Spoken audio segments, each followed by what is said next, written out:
स्वागत है आपका सिटीजन वाइज में। मैं हूं शब। सिटीजन वाइज में अब वक्त हो चुका है दिन भर की कुछ खास खबरों पे नजर डालने का। तो आइए देखते हैं क्या है आज की खास खबरों में। हरसिमरत में संसद में पीएम मोदी पर कसा है जमकर तंज। जी हां, बजट पर लोकसभा और राज्यसभा में जोरदार बहस हुई। इस दौरान हरसिमरत कौर बादल गुस्से में दिखी हैं। उन्होंने मोदी सरकार पर जोरदार हमला किया। क्या कुछ कहा उन्होंने, देखी इस वीडियो में। सर, मैं तो मांग करूंगी कि इस बजट का नाम बदलना चाहिए, क्योंकि ये देश का बजट नहीं, ये सरकार बचाओ बजट है। पूरे बजट में केवल 9 राज्यों का नाम था और सबसे उसमें ज़्यादा बजट तो वो 2 राज्यों को मिला जिसकी लाठी के जिसके कंधे के सहारे में ये सरकार चल रही है। बजट में नेचुरल कैलेमिटीज और धर्म के नाम पे भी पक्षपात किया गया है। जब बाढ़ आती है तो पंजाब सफर करे, जब पानी की कमी हो जाती है तो फिर कांग्रेस हो, आम आदमी हो, भाजपा हो, सारे इकट्ठे होकर षड्यंत्र खेले कि एसवाईएल की नहर बनाइए ताकि पंजाब का पानी दूसरे राज्य को जाइए। हमारे राज्य के साथ क्या दुश्मनी है?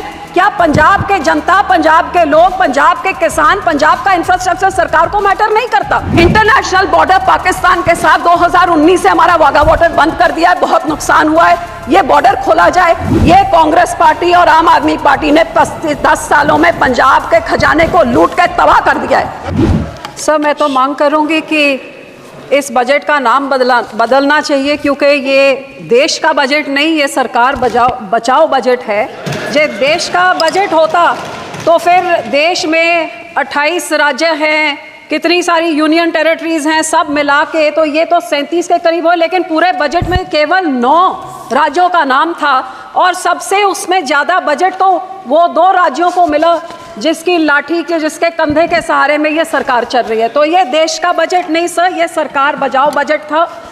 और सबसे बड़ी दुख की बात तो ये है कि बजट में नेचुरल कैलेमिटीज और धर्म के नाम पे भी पक्षपात किया गया है। ये तो मैं पहली बार ही देख रही हूँ। बहुत अच्छी बात कि आपने धार्मिक स्थानों को, बोध गया को, राजगीर को, जहाँ जहाँ आपने दिया, बहुत अच्छी बात है। लेकिन जिस श्री दरबार साहब पे, अमृतसर साहब पे रोज 2 लाख लोग नतमस्तक होते हैं, उनको मुफ्त खाना मिलता है, सबसे बड़ा दुनिया भर, देश भर के लोग वहां पे जाते हैं और जहां पे सारा दिन सरबत के भले की अरदास होती है, उसका तो आपने नाम तक नहीं लिया। और फिर मैं नेचुरल कैलेमिटीज की बात करूं तो फ्लड रिलीफ आपने राज्यों को दिया, बहुत अच्छी बात। जैसे मेरे सहयोगी ने मेरे से पहले बोला कि ये जो पानी आता है हिमाचल को आपने दिया पैकेज, तो हिमाचल का पानी पंजाब में आके पंजाब को जब डुबो देता है और तबाही मचाता है तो पंजाब को आप क्यों भूल जाते हैं? जब पानी डैम में भर जाता है तो आप डैम खोल देते हैं और हमारा पंजाब डुबा देते हैं। जब घग्गर रिवर का लेवल ऊपर हो जाता है तो चुप-चुपीते 7 के राज्यों को बचाने के लिए बंद तोड़ देते हैं और हमारे गांव को डुबा देते हैं। तो जब बाढ़ आती है तो उनको आपने दिया पैकेज, में उसका आपको आभार प्रकट करती हूँ। लेकिन हमारे राज्य के साथ क्या दुश्मनी है? क्या पंजाब के जनता, पंजाब के लोग, पंजाब के किसान, पंजाब का इंफ्रास्ट्रक्चर सरकार को मैटर नहीं करता? और हैरानी की बात सर, जब बाढ़ आती है तो पंजाब सफर करे, जब पानी की कमी हो जाती है तो फिर कांग्रेस हो, आम आदमी हो, भाजपा हो, सारे इकट्ठे होकर षड्यंत्र खेले कि एसवाईएल की नहर बनाइए ताकि पंजाब का पानी दूसरे राज्य को जाइए। तो जब पानी कम होता है तब तो हमारा पानी चुराना चाहते हैं, जब पानी उनमें ज्यादा हो जाता है तो पंजाब को फ्लड कर देते हैं। और सर, आपको मैं ये भी बताना चाहती हूँ, तकरीबन 70 साल पहले इस सरकार ने, कांग्रेस सरकार ने रिपेरियन प्रिंसिपल्स के खिलाफ हमारा पानी राजस्थान को दे दिया और कहते थे 1 साल में उस पानी का कॉस्ट क्या होगा आपको डिसाइड करके मिले। 70 साल से आज तक डिसीजन नहीं हुए।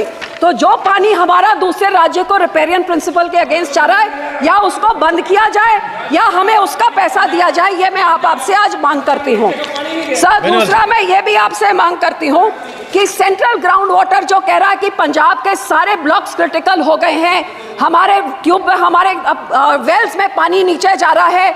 आज की रिपोर्ट तो ये भी है कि टॉक्सिसिटी इतनी हाई है कि पीने लायक नहीं है। तो ये सर, हम लोग को तो मदद करनी चाहिए और इस पूरे बजट में मदद की बात दूर, हमारा नाम तक नहीं लिया गया। हमें डिमांड करती हूँ कि पंजाब को भी दिया जाए। दूसरी सर, मैं किसानों पे आना चाहती हूँ। 4 पिलर बोले थे, युवा, महिला, गरीब, किसान। किसानों को तो मैं बोलना नहीं चाहती, जो कितने किसान खुदकुशी कर चुके हैं, शहीद हो गए हैं, आज तक धरने में बैठे हुए हैं। लेकिन जो ये किसान हकी सरकार होती जो कहती थी 2022 तक हम किसान की आय दुगनी कर देंगे, तो मुझे इतना ही समझा दे कि 2022-23 में तो एग्रीकल्चर ग्रोथ 4.7 थी, तो फिर पिछले साल 1.4 क्यों रहेगी जिनकी पॉलिसीज इतनी अच्छी है। हकीकत यह है कि किसानों के ये दुश्मन हैं, किसानों के हिमैती नहीं हैं। आज हर एक तरह से महंगाई की मार देखिए। आज जो 8 साल पहले 40 किलो का बीज का एक बैग होता था, वो 800 से 1200 होता था, 2000 हो गया। डीएपी 3 गुना बढ़ गई कीमत, पोटैश 900 से 1700, जो लेबर का कॉस्ट होता था वो भी 3 गुना हो गया, जो हार्वेस्टिंग के लिए होता था वो भी 3 गुना हो गया, जो मशीनरी की रेंटल होती थी, डीजल आपने 47 से 90 कर दिया, तो वो आप सोच ले कहां तक। जहां किसान को रिलीफ देनी थी, उसमें रिलीफ क्या दी, मनरेगा में 0 इंक्रीज। लोग सोचते थे आप बढ़ाएंगे, अमाउंट बढ़ाएंगे, दिन बढ़ाएंगे, 0।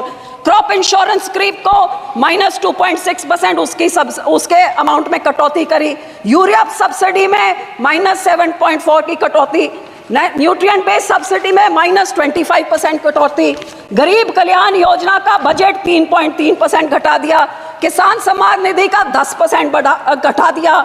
18 से 22 तक जितने फार्मर्स कवर अंडर पीएम फसल बीमा योजना या सबका 8-9% उनका कट गया। और पंजाब की जब मैं बात करूं तो पंजाब की बेनिफिशरी जो पीएम किसान निधि में थे और आवास योजना 2018 से घटते ही जा रहे हैं सर। तो मैं ये कहना चाहती हूँ कि जो किसान देश का पेट भरता है, किसान सबसे ज्यादा जो योगदान पाता है, ये 80 करोड़ लोगों को जिनको आप फ्री राशन देते हैं, उस किसान के साथ आप दुश्मनी क्यों दिखा रहे हैं। मैं अपील करती हूँ सरकार को कि जो MSP legal guarantee Swaminathan commission की रेकमेंड C2+50% उसको लागू करें। मैं ये भी बेनती करती हूँ, सजेशन सब 2-4 सजेशन देती हूँ कि जब तक आप नहीं करते, कम से कम भावांतर स्कीम लाइए जिसकी एमएसपी पे नहीं बिक रही हो, मिडल जो बीच का रह जाता है वो दे। एक फार्मर फ्रेंडली क्रॉप इंश्योरेंस कोई स्कीम आप लेके आए जिससे किसानों का फायदा हो, इंश्योरेंस कंपनी का नहीं।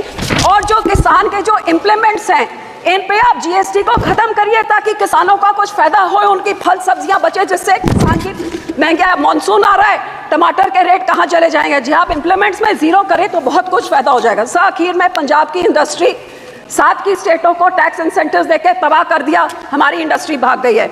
मैं सिर्फ इतनी बेनती करती हूँ कि FN साहब लुधियाने गए थे, वो मंत्री बनी बैठे हैं अब, वहाँ पे लुधियाने गए थे जहाँ पे उन्होंने MSME इंडस्ट्री को बोला था कि जो अमेंडमेंट 43B जिसमें मैंडेट किया जाता है कि 44 डेज में आप पेमेंट करिए, नहीं तो आपके जो टैक्स इंसेंटिव फॉरफिट हो जाते हैं, वो इस बजट में उन्होंने नहीं किया। वो बहुत देख रही थी कि इंडस्ट्री करे। सर 2 मिनट, जो हमारी साइकिल इंडस्ट्री है, जो हमारी स्पोर्ट्स इक्विपमेंट इंडस्ट्री है, मैं आपको बेनती करती हूँ इंसेंटिव। इंटरनेशनल बॉर्डर पाकिस्तान के साथ 2019 से हमारा वाघा बॉर्डर बंद कर दिया है, बहुत नुकसान हुआ है।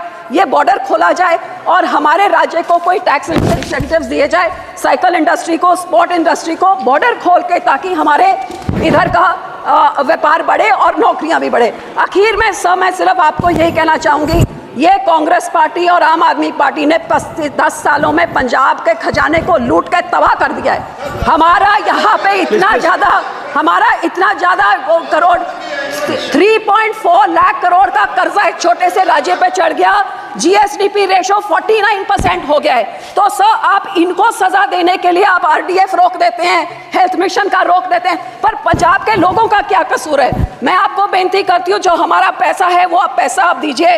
अनएम्प्लॉयमेंट रेट जो देश में उसका दुगना है, ड्रग अब्यूज से हमारा राज्य जूझ रहा है, और पंजाब में औरतों का तो ये हाल है कि कुपोषण वो भी बढ़ गया है, अनीमा भी बढ़ गया है, और आंगनवाड़ी के जो राशन मिलता है गरीब बच्चियों के लिए, लैक्टेटिंग मदर्स, प्रेग्नेंट मदर्स और बच्चों के लिए, वो इनकी सरकार ने, आम आदमी की जो सरकार वहां पे है, वो वेरका मिल्कफेड प्राइवेट आधारों से लेके प्राइवेट कॉन्ट्रैक्टर्स को देके सब स्टैंडर्ड चीजें लोगों को देके करोड़ों का घपला हो रहा है। तो सर पैसे ना रोकिए, इनको पिनलाइज करिए ताकि लोगों को उतना हक मिले।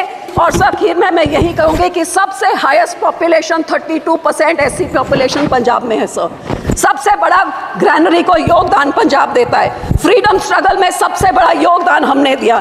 इस राज्य के मांगों को पूरी करके हमारे किसानों को हमारी चंडीगढ़ की राजधानी हमें दीजिए, हमारा पानी दूसरे राज्यों को जो आ रहा है उसको रोक के उसकी रॉयल्टी हमें दीजिए, नहीं तो वो सारे फैसले रिवोक करके हमारा पानी पंजाब पे रखिए। धन्यवाद ये मैं जी, आपसे धन्यवाद। विनती करती हूँ, शुक्रिया। तो थी आज दिन भर की अहम खबर। ताजा खबरों की अपडेट के लिए जुड़े रहिए हमारे साथ सिटीजन वाइस पर। हमारे चैनल को लाइक, शेयर और सब्सक्राइब करना ना भूलें।